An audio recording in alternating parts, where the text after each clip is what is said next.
आणि अजितदादांचे बी आम्ही आभार मानतो का त्याने फक्त इकडे तिकडे खुर्ची बदलू नये, दल बदलूपणा करू नये अशा अजितदादांना आमचं म्हणणं.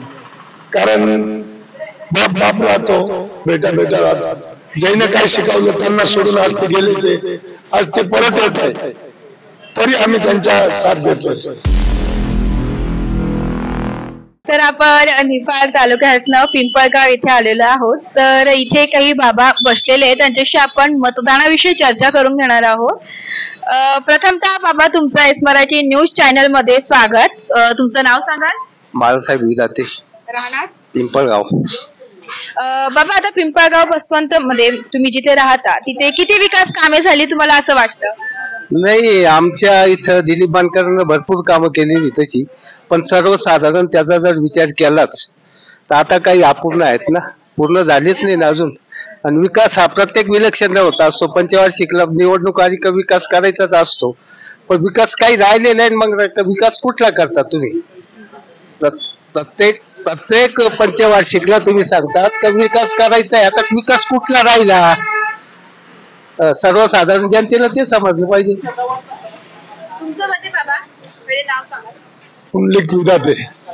आम्ही पिंपळ बसवांचे स्थानिक आहे.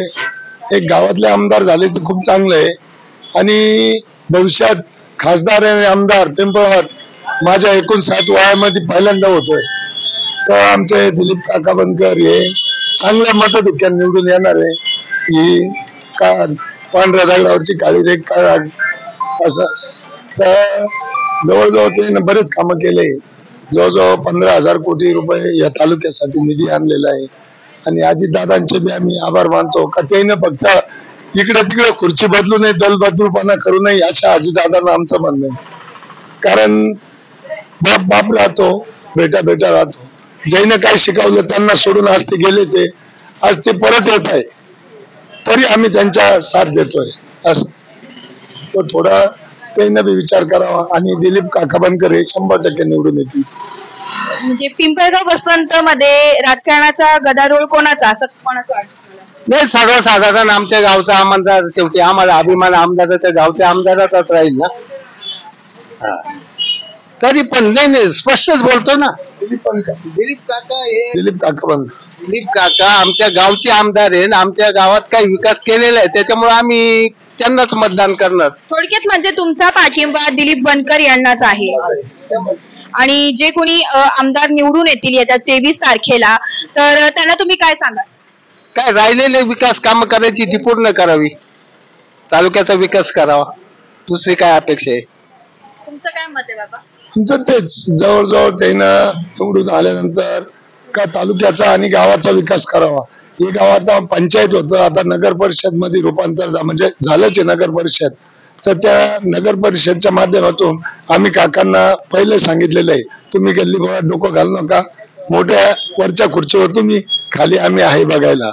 असं काकांनी बी इथून पुढे थोडं गल्ली बोळात डोकं नका घालू मला, असं आमची त्यांना. आणि त्यांच्या पुढच्या कारकिर्दीला माझ्या शुभेच्छा. आमदार झाले समजायचे 100% आमदार होणार. तर मग आपण आज निफाड तालुक्यातील बाजार पेठामध्ये आलेलो आहोत. काही भाजी विक्रेते आहेत, त्यांच्याशी आपण संवाद साधणार आहोत. काका, पहिले तुमचं नाव सांगाल? नमस्कार, भारत रंगनाथ खैरे, भाजी विक्रेते व्यवसाय करतो मी. काका, आता 9 ते 10 दिवसांवर आपली मतदान येत आहे, तर त्या पार्श्वभूमीवर प्रत्येक उमेदवार आपला प्रचार दौरा चालू आहे, तर तुम्ही काय सांगाल त्या संदर्भात? तर काय, अनिल पाटील यायला पाहिजे. यांनी बरेचसे काम केले लोकांचे, आणि चांगले का उमेदवार आहे ते. आम्हाला मेनगेटला चांगलं त्यांनी बसण्यासाठी जागा उपलब्ध केली. तुमच्या मतदारसंघामध्ये किती विकास कामे झाली असं तुम्हाला वाटतं? काम भरपूर झाले ना, रोडचे काम झाले, पाण्याची टाकी झाली, लाईटच्या डिप्प्या बसवल्या, भरपूर कामं झाले. आणि शेतकरी वर्गातनं सांगायचं झालं तर तुमच्या काही समस्या आहे का? समस्या काय नाही, शेतकऱ्याच्या मालाला बाजार वाढली पाहिजे, कमी भाव नाही भेटला पाहिजे शेतकऱ्यांना पण, आणि विकायला बी दर कमी नाही पाहिजे. 80 ते 70 रुपये 60 रुपये पर्यंत बाजार पाहिजे, जास्त नको. 100 रुपये तर नकोय किलो भाजीपाला. सामान्य जनतेला बी परवडलं पाहिजे 60 रुपये किलो 50 रुपये किलो भाजीपाला घ्यायला. ₹20 पावशेर, 30ला अर्धा किलो, 25चा अर्धा किलो. पाल्या भाज्या पण 20 रुपये जोडी पाहिजे. असं शेतकऱ्यांना पण भाव मिळाला पाहिजे. तर निफाड तालुक्यातून कोणाचं राजकारणात गजारोड होईल? अनिल अण्णा कदम यांचा गजर होईल असा आम्हाला पण. थोडक्यात म्हणजे महाविकास आघाडी की महायुती? महायुतीच का? कारण त्यांनी बऱ्याचशा सवलती दिल्या. फक्त मग पोरांना नोकरी पाण्यांना लावलं पाहिजे बा, असं कामगार दिले पाहिजे बा, रोजगार दिले पाहिजे. बरेचसे पोरं बेकार फिरताय, त्यांना काहीतरी कंपन्यामध्ये कामं दिली पाहिजे. हा आमचा सांगायचा उद्देश आहे. जो कोणी आता येत्या 23 तारखेला आमदार म्हणून निवडून येईल त्याला तुम्ही काय सांगाल?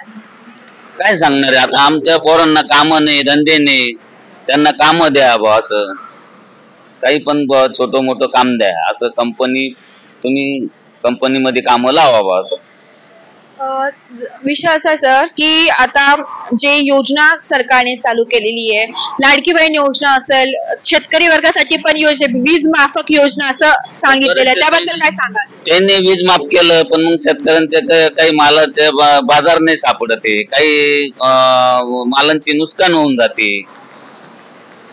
बाकी काय दुसरं. शेतकरी वर्गाकडनं तुम्हाला दुधाला पण भाव पाहिजे. गाईचे जे दूध काढतात लोक, त्यांनी 2 गाई 4 गाई किंवा 10 गाई पाळलेल्या आहे. त्यांना काही पोरांना नोकऱ्या नसल्यामुळे त्यांनी दूध व्यवसाय चालू केलेला आहे. त्या दुधाला पण भाव व्यवस्थित भेटला पाहिजे असं सरकारला पण माझं सांगणं आहे. येत्या 23 तारखेला जो कोणी आमदार निवडून येईल त्याला तुम्ही शेतकरी वर्गाकडनं काय सांगाल? काय सांगणार आहे आता, बाजरी गावांना हे पिकं व्यवस्थित आले तर ठीकच आहे. त्यांना भाव सापडत नाही, त्यांना व्यवस्थित भाव द्यावा असं माझं म्हणणं आहे.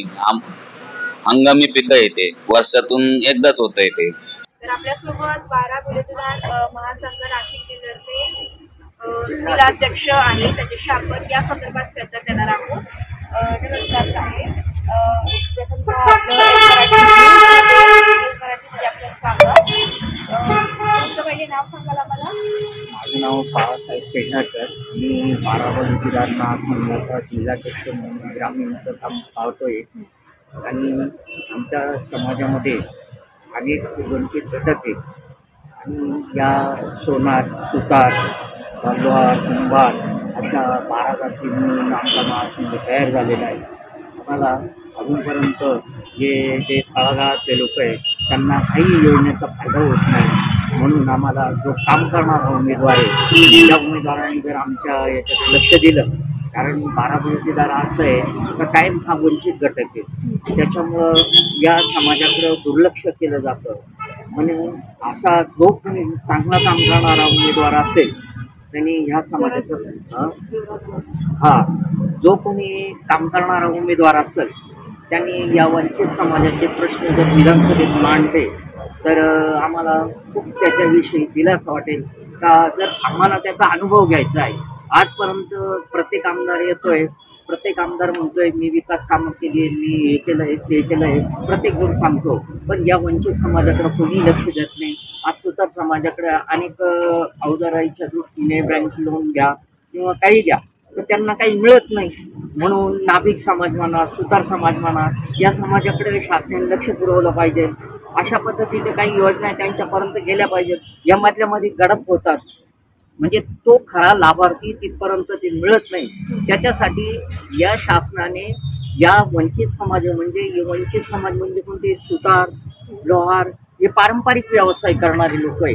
म्हणजे अनादी कालापासून आमची आसामी पद्धत होती आणि या अनादी कालापासून या आसामी पद्धत करणाऱ्या लोकांकडे सरकारने दुर्लक्ष केलं आहे. त्यामुळं या समाजाचे प्रश्न सोडवण्यासाठी तो उमेदवार चांगल्या पद्धतीने आम्हाला पाहिजे, योग्य पाहिजे.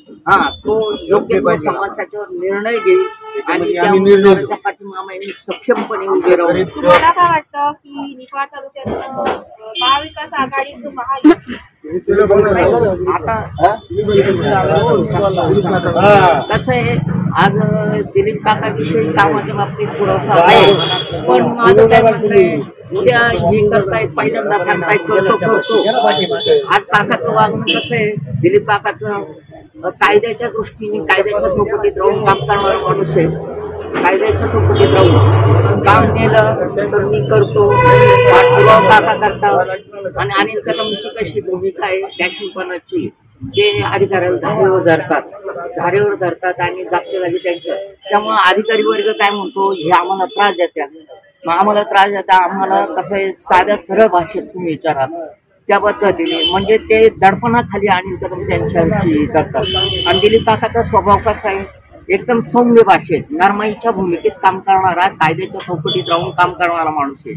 योजनेचं नाशिकला ऑफिस पाहिजे, म्हणजे जेणेकरून नाशिक जिल्ह्यातले काही लोक नाशिकला जाऊ शकतात, काही पिंपळगावला जाऊ शकतात. पिंपळगावचं हे कसं आहे, निफाड तालुका आहे, म्हणजे निफाड तालुक्याच्या दृष्टीने निफाडला कार्यालय पाहिजे.